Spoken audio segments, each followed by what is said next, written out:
শব্দজোড় ব্যাকরণের কোন অংশের আলোচ্য বিষয়?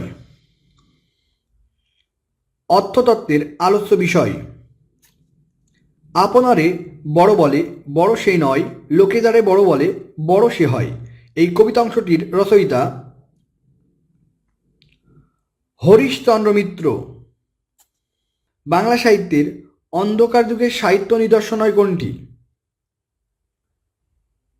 জঙ্গনামা অন্ধকার যুগের সাহিত্য নিদর্শন নয়, এটি মধ্যযুগের সাহিত্য নিদর্শন। খনার বচন রচয়িতার প্রকৃত নাম কি? প্রকৃত নাম লীলাবতী। নিঃশেষে নিশাচর গ্রাহী মহাবিশ্বে ত্রাসে কাপে তরণীর পাপী যত নিঃস্বে। কবিতাংশটি কোন কবির লেখা? এটি কাজী নজরুল ইসলামের খেয়াপাড়ের তরণী কবিতা থেকে নেওয়া হয়েছে। অপপ্রয়োগ ঘটেছে নিচের কোন বাক্যে? চারটি অপশন দেখতে পাচ্ছেন। অপপ্রয়োগ ঘটেছে একের বোঝা দশের লাঠি, এটি হবে দশের লাঠি একের বোঝা। অ্যামেন্ড এর বাংলা পরিভাষা কোনটি? অ্যামেন্ড মানে হচ্ছে সংশোধন করা। বাংলা ভাষায় মৌলিক ধ্বনির সংখ্যা কয়টি? 37টি। অর্থবছর এর ব্যাস বাক্য কি হবে?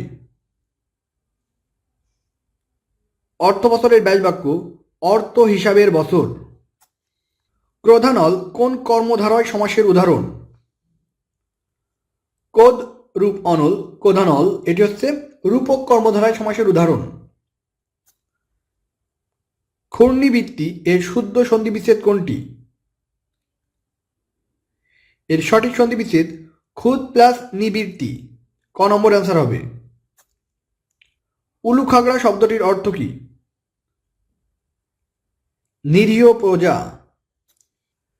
নদের চাঁদ বাগধারাটির অর্থ কি? অহমিকাপূর্ণ নির্গুণ ব্যক্তি। তিতির্ঘু শব্দটির অর্থ কি? পার হতে ইচ্ছুককে তিতির্ঘু বলা হয়। কুঞ্জর শব্দের অর্থ কি? কুঞ্জর শব্দের অর্থ হচ্ছে হাতি। শুদ্ধ বাক্য নির্ণয় করো।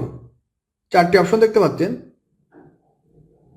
শুদ্ধ বাক্য আমি অপমানিত হয়েছি। নিচের কোন বানানটি প্রমিত? দেখেন, কঙ্কন এবং কঙ্কন দন্তান্ন এবং মধ্যাহ্ন এই দুইটা বানানই প্রমিত, কিন্তু সবচেয়ে ব্যবহৃত হয় এবং প্রচলিত কঙ্কন মধ্যাহ্ন হবে। আগুনে সেক দাও, এখানে আগুনে কোন কারক? কিসে সেক দাও? আগুনে সেক দাও, এটি হবে করণ কারকের সপ্তমী বিভক্তি। অন্তহতি ধ্বনি পরিবর্তনের উদাহরণ নয় কোনটি? চারটি অপশন দেখতে পাচ্ছেন। ফাল্গুন থেকে ফাগুন, ফলাহার থেকে ফলার, গাইল থেকে গাইল, সবগুলো কিন্তু অন্তহতির উদাহরণ। বাট আজ থেকে আজই, এটি হচ্ছে অন্ত সরলোপের উদাহরণ। অ্যান্সারটি হবে আজ থেকে আজই, অন্তহতি নয়। তেষ্টায় বুকটা ফেটে গেল, এখানে তেষ্টায় কোন কারক? কিসে বুকটা ফেটে যাচ্ছে? তেষ্টায়। অ্যান্সারটি হবে করণ কারক।